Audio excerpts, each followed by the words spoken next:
صلو علی الحبیب صلی اللہ علی محمد صلی اللہ علیہ وآلہ وسلم۔ قل هو الذی انشأکم وجعل لکم السمع والابصار والافئدہ قلیلا ما تشکرون۔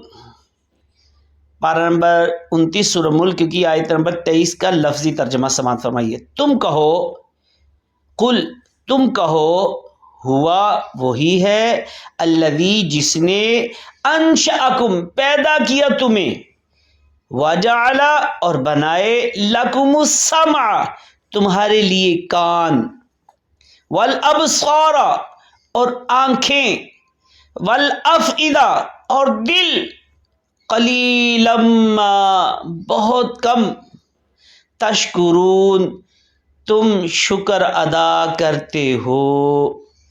صلو علی الحبیب صلی اللہ علی محمد صلی اللہ علیہ وآلہ وسلم۔